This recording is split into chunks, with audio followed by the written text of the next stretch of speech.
welcome to the $1 Billion Podcast, a weekly show about the entrepreneurial journey and making it big in any industry. We're your hosts, Joe White and Kane Danny. Hi, welcome to the podcast. Today we have with us Danny Duong. Hi, Danny. Hi, Kane. Very nice to be on your show.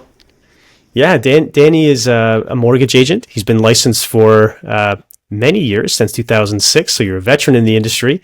In your first year, you were awarded Activity Management Award as a mortgage specialist with TD Bank. And since you've been recognized through President's Club Awards given to top 10% of agents within the Mortgage Architects Network, producing at least $15 million in mortgage volume each year. And you did that in 2017, 2021, and 2022. So really, really great career. And you also have a really cool story. So we'd love to hear about that and hear a little bit more about you, Danny. Great. Yes, correct. I've been a licensed or in the mortgage industry since 2006. With the big bank, TD Bank, as a mortgage specialist for 8 years, and then joined the broker channel since 2014. And so I've been with Mortgage Architects for the last 10 years. So, yeah, my story, my personal story, I guess, is unique, but at the same time, not unique because there are similar stories out there. But yeah, basically, I, with my family as a young child, I came to Canada as a refugee. My entire family came to Canada. It was during the late 70s. We fled the end of the Vietnam War. My parents just wanted to have a better future for us. So we actually fled Vietnam in the middle of the night.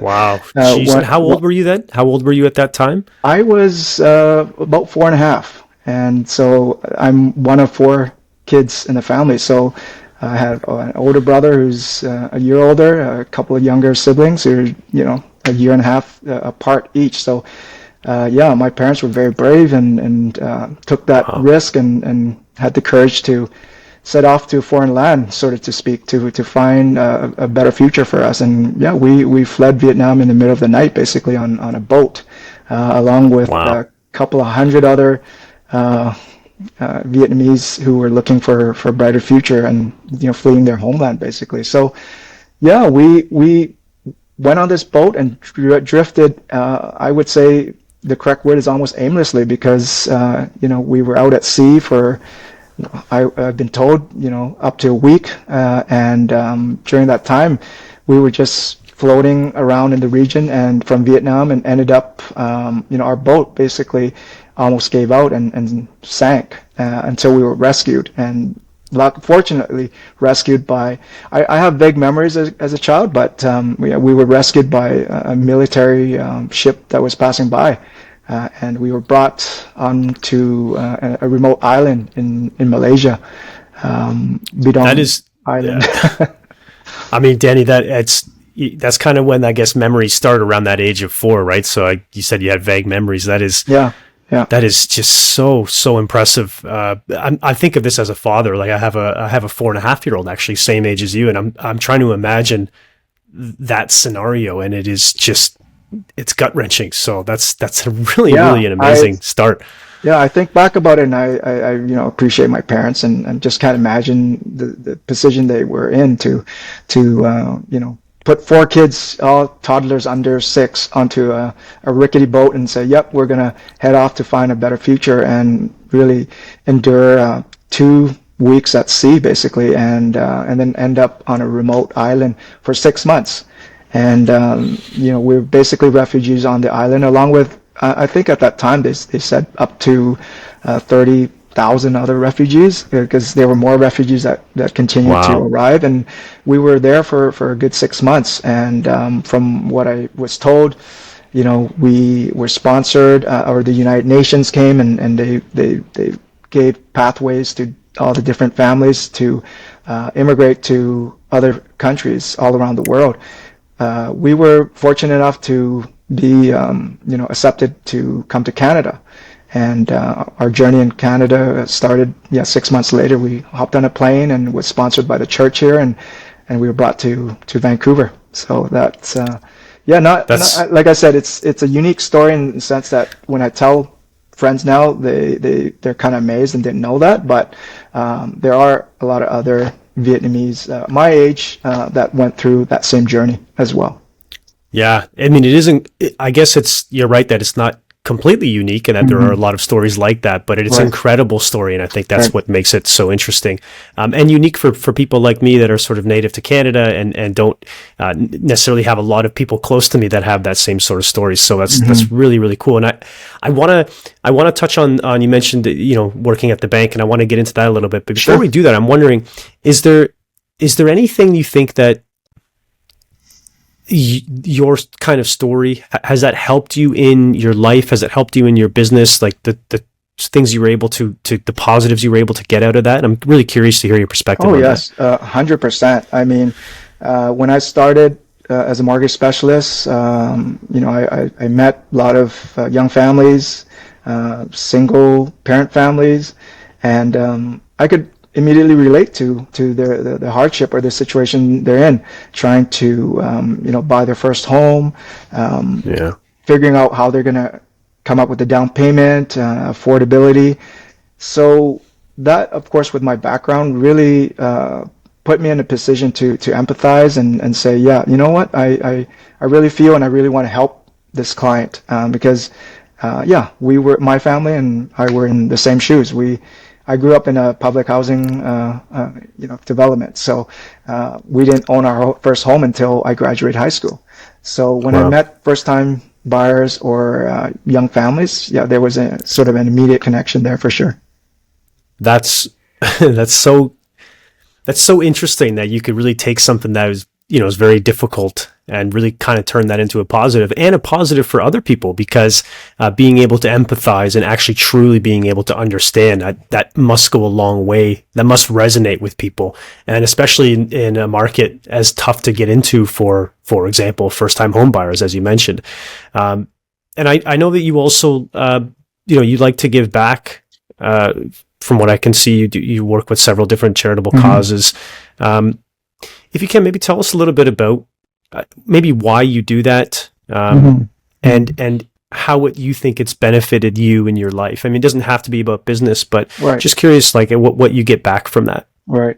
So I've through my career, first with TD Bank, I was involved, or I helped all the initiatives that TD Bank was involved in with United Way, which helps the less fortunate with food banks, shelter, various good causes, and also most recently, the last this year actually, we just started working with Backpack Buddies through my mortgage brokerage, Mortgage Architects a Better Way, where the organization essentially packs bags of foods for children who are in need or food deficient, over the weekend.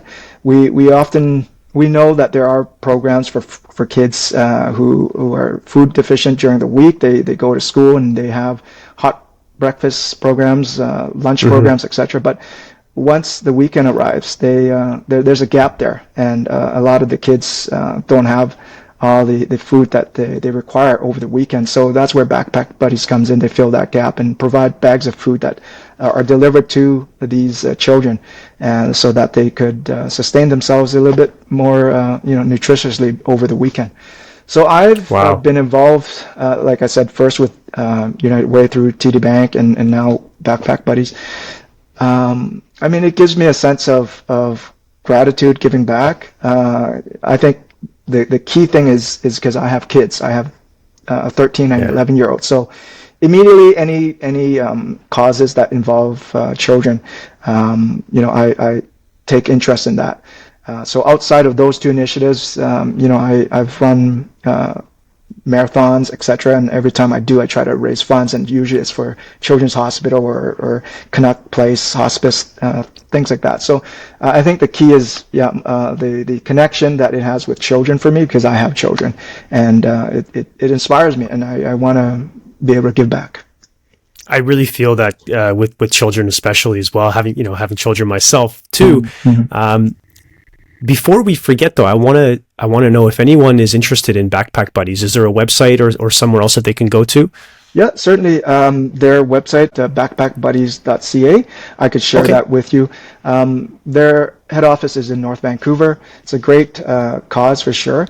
And yeah, anyone who's interested in search can certainly Google Backpack Buddies, and it'll be right up at the top of the list there. Or they can certainly reach out to me, and I can point them in the direction as well. Perfect. Yeah, we're going to get your contact info as well near the end of this. But I'm curious, just switching gears a little bit. You mentioned banking, and you were, at the bank for a while. What made you change? What was the reason for changing over? And then I want to hear about how that went for you in the first Right. year, especially after. Right. So, I mean, I started with TD Bank around 2006, and I was there until 2014. So a good 8 years. Towards 2011, 2012, lending policies were definitely a lot tighter. Regulations were a lot tighter, and so being at the bank, being an employee of the bank, and only being able to provide and sell their products, their mortgage programs, was great, but it didn't give the clients more options I knew that were out there. So I started to sort of feel, okay, as a mortgage specialist, as a mortgage agent, I want to be able to offer a client that's sitting in front of me all the options under the rainbow, so to speak, and let them make an educated decision as to what options would fit their needs the best. So so that's kind of spurred things where I start to look and speak to mortgage brokers that I had that I had friendships with at that time, and kind of understand, okay, what their jobs is like when they meet a client, what type of products, how they can better service a client.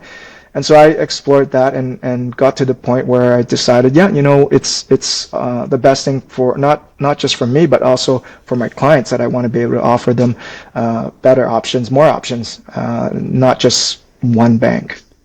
Yeah, I think it's really interesting. I think sometimes there's a misconception about what brokers actually do and who they work with, and it really is that a mortgage agent, mortgage broker will work with some banks and also many other lending institutions. So not necessarily just competing with the banks, but also working with them in various capacities. So it can be limiting, as you mentioned, when lending criteria changes, and as it has the last few years again, that it becomes more difficult for a single institution to have products so that's available for everyone. So Right. yeah, helping many more clients.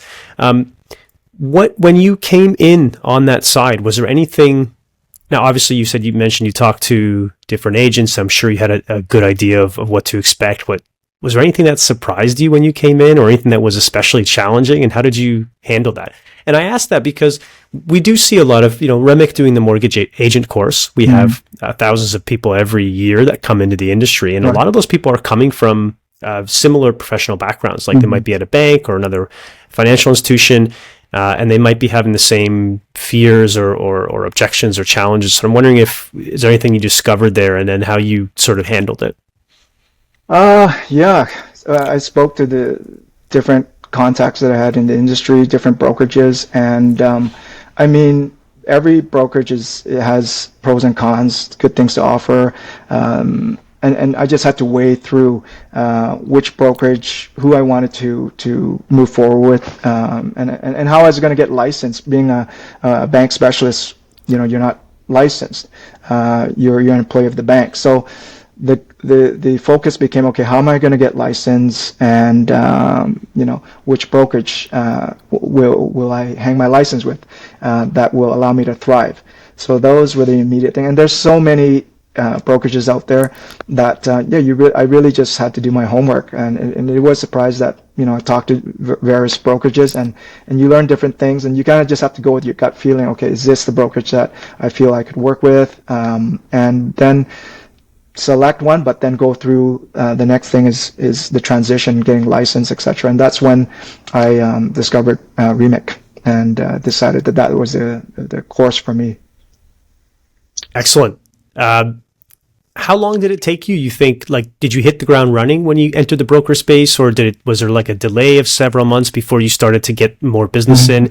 I mean, obviously you're more independent now, being a mortgage broker as opposed to being at the bank. But I'm wondering what that experience was like and sort of the transition time.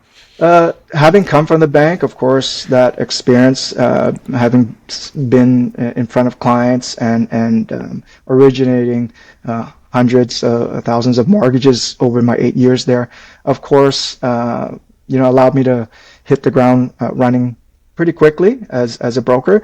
The only, I guess, delay was that transition period of giving notice at the bank and then getting licensed and being properly onboarded with the brokerage. So that in total took probably about a month and a half for me, and that's with Remic, and that's actually quite good.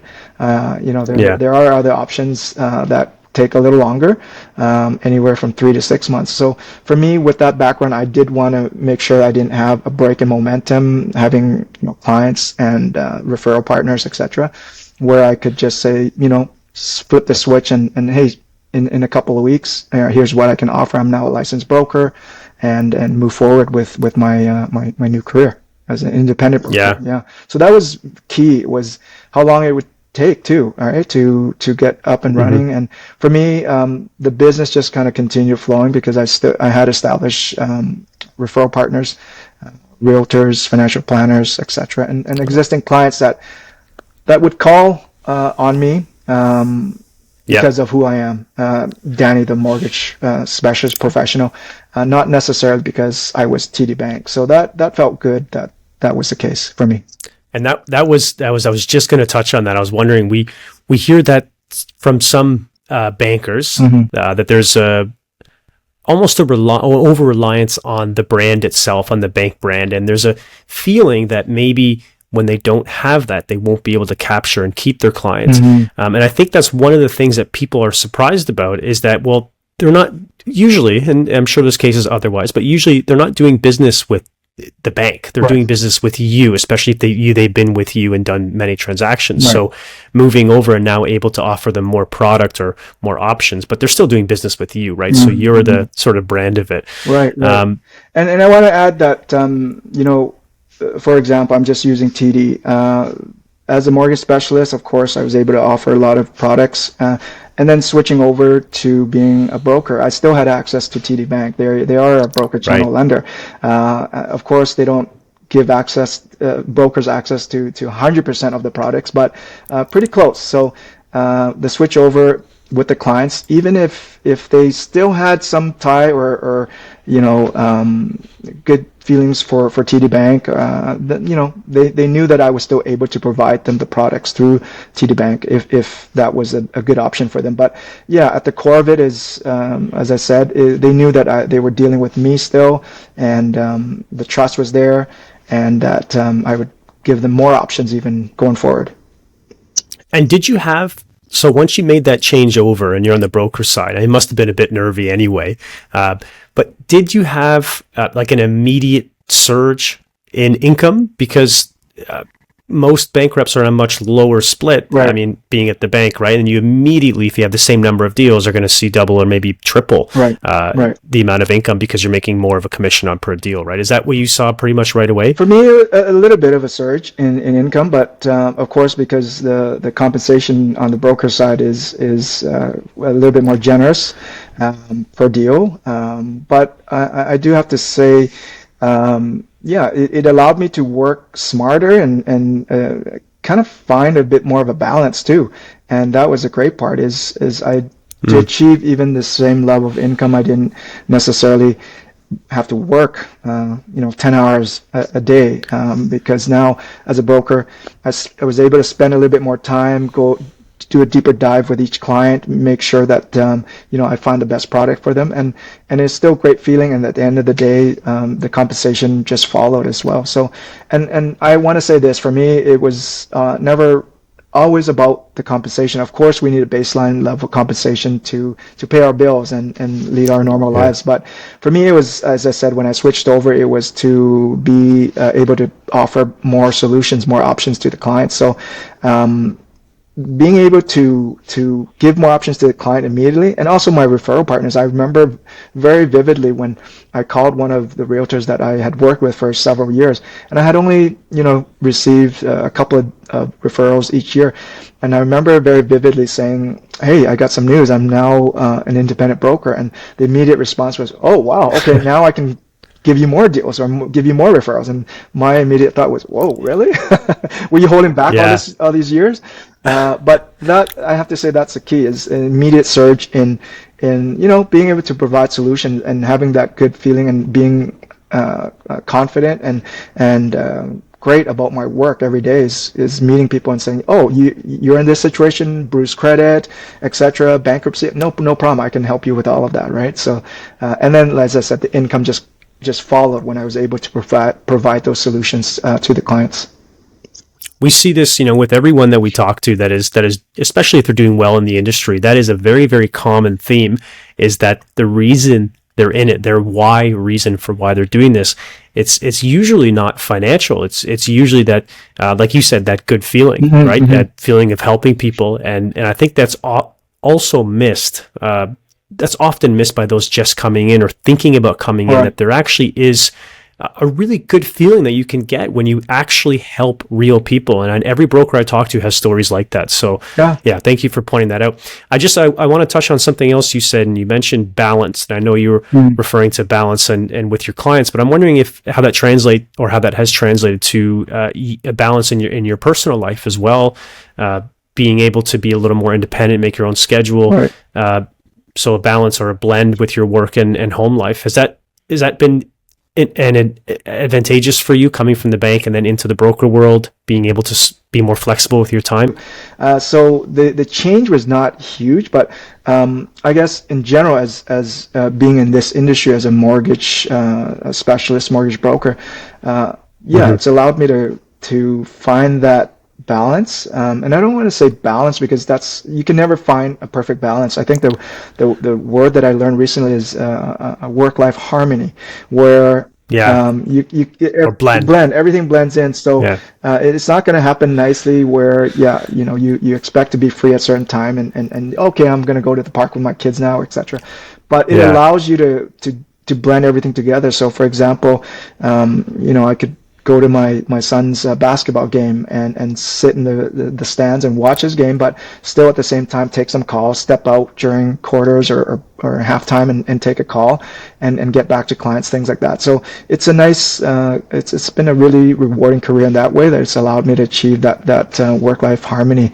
I think that most people certainly want, but it's difficult to achieve, especially nowadays with the pace of work. Everyone's attached to their phone and emails, etc. Right? So it's wonderful. Yeah. So I have nothing to complain. I think that's another major, benefit of this industry and this role, is that you do have that ability. Like you said, you still want to be on and you're still working, but that the ability to sort of be different places and have your own schedule that way, I think it's massively beneficial, especially and we hear this a lot, people with families, with children. They don't want to miss the game. They don't, like you said, they don't want to miss that stuff. So really, really love that. I want to also say that, because of that autonomy, it's not, I find that I actually end up working more hours than if I were in a 9 to 5, just because it's your own business as well, right? So evenings and weekends, you're still kind of on.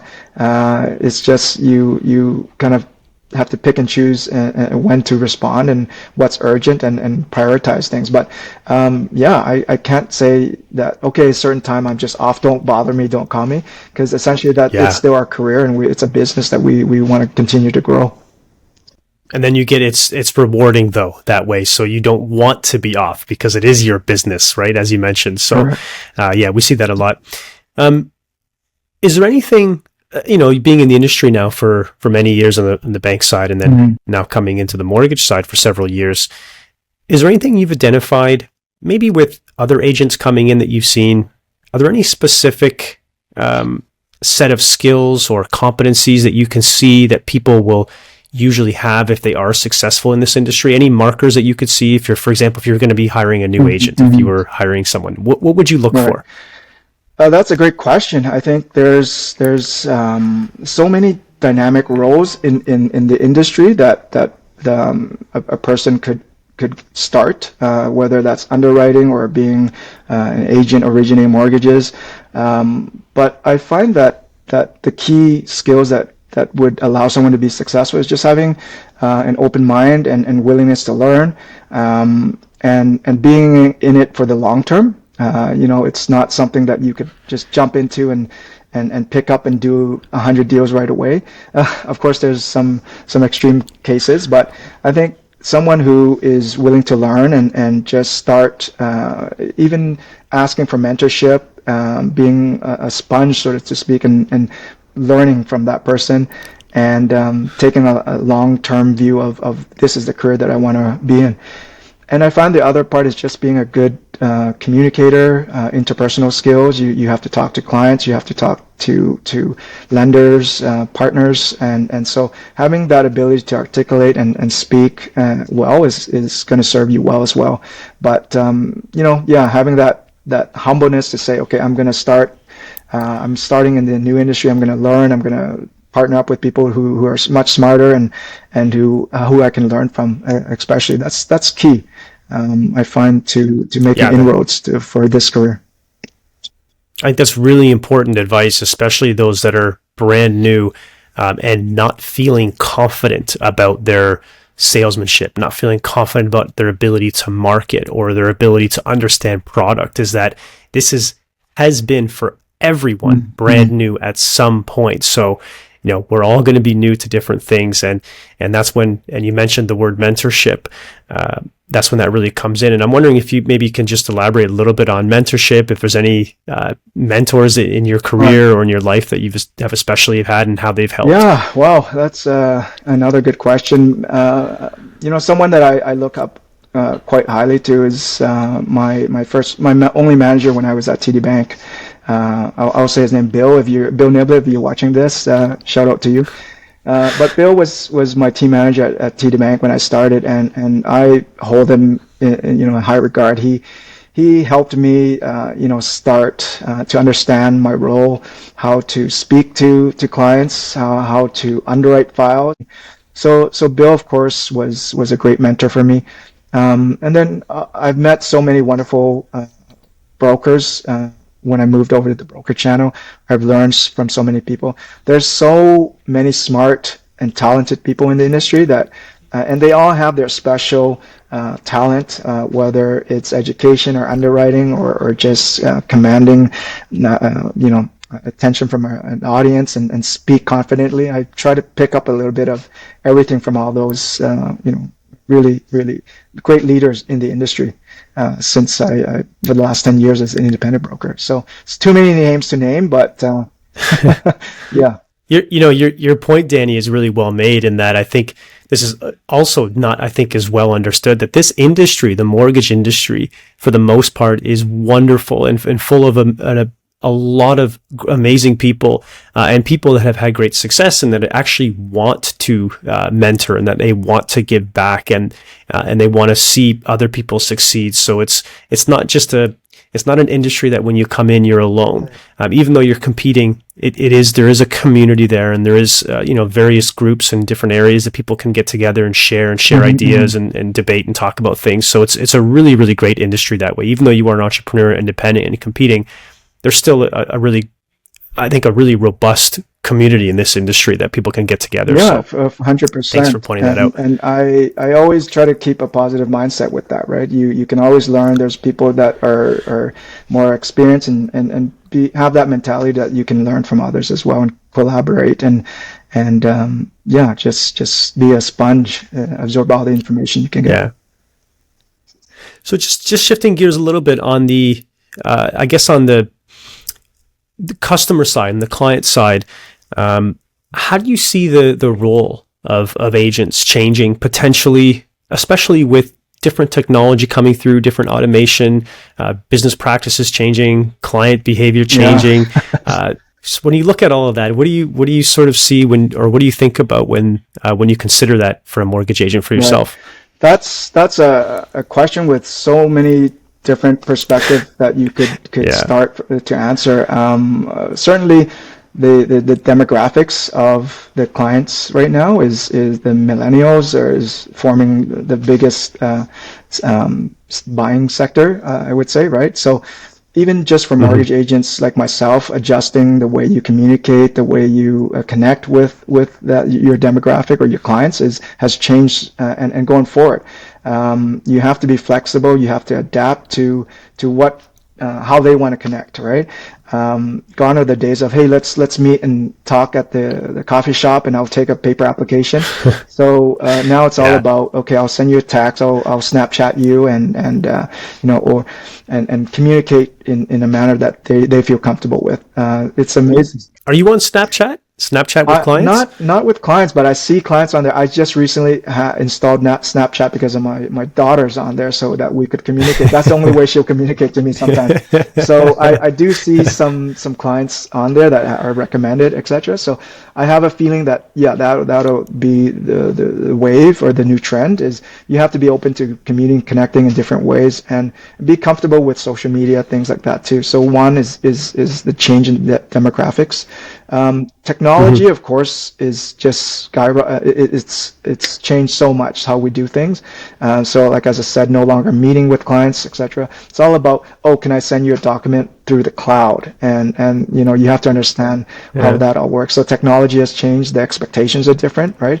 Zoom calls, I'll send documents to you via the cloud, and customers are much more sophisticated and prepared when they first talk to us. They've done their research online. There's rate comparison sites. There a lot of information out there about mortgages. And so when I first sit with a client, the expectation is I need to level up as well and provide them something above and beyond just a rate, but give them meaningful feedback about solutions that they've probably never thought about, and probing and asking questions that they probably didn't think about, right? To help them find a solution that is right for them. And that's, like I said, technology, just the demographics, things have changed the way a mortgage agent should communicate or work with a client going forward. Is you have to be adaptable. Things are changing way too fast. As you said, there's so much to unpack there, but I really loved your point about providing additional value as brokers, because really brokers, as brokers, we're not order takers, right? So it ends up being that there's an assessment made, and it really is personalized service. So I guess along that line of thinking, are you concerned about the possibility of the role of the agent being taken over in some way by different technologies, with AI especially coming in? Is there any concern that you've had with that, or what that might look like for you? I think that's been the talk over the last few years with all the different online do-it-yourself sort of mortgage brokering platforms, and even some of the banks have their own.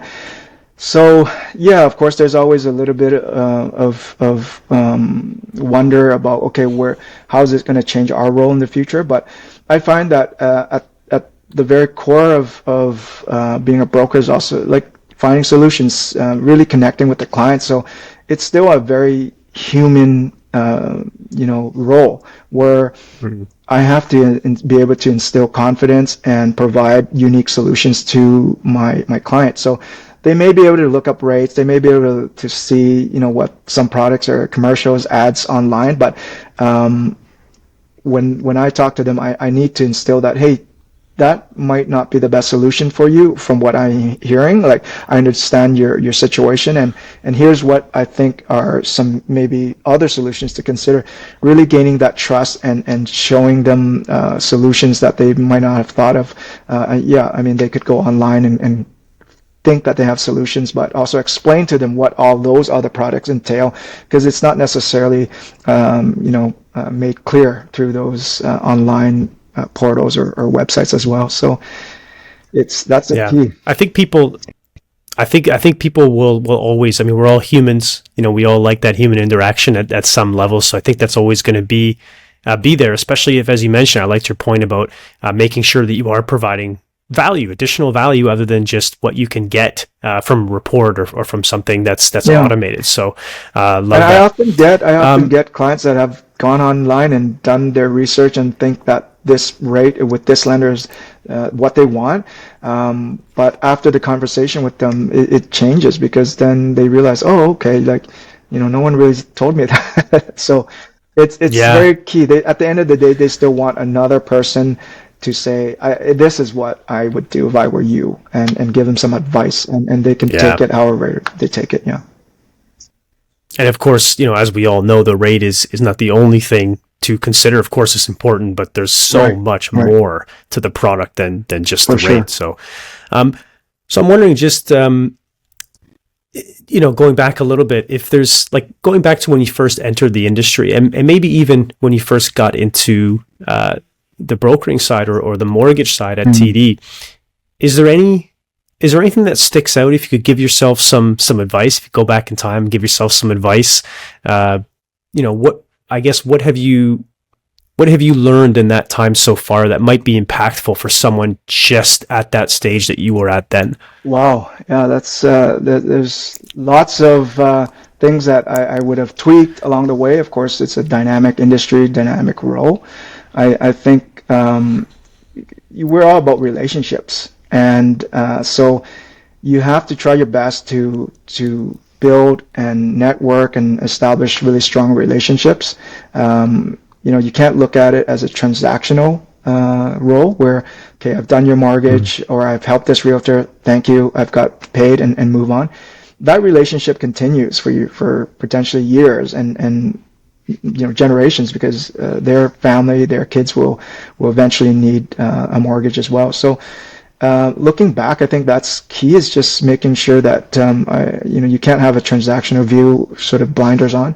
Building a robust, strong network of referral sources, but also just building relationships, not just solely for, is this person going to benefit my business, or can I get do a mortgage for them? But building your network of friends and acquaintances and professional network as well, because all of that will eventually come together, where it will help you sustain a strong pipeline of business. And like I said, always focus on providing solution instead of, okay, how am I going to make money out of this? That's the main thing I have to say, is just having that mentality of always helping and giving first is the key.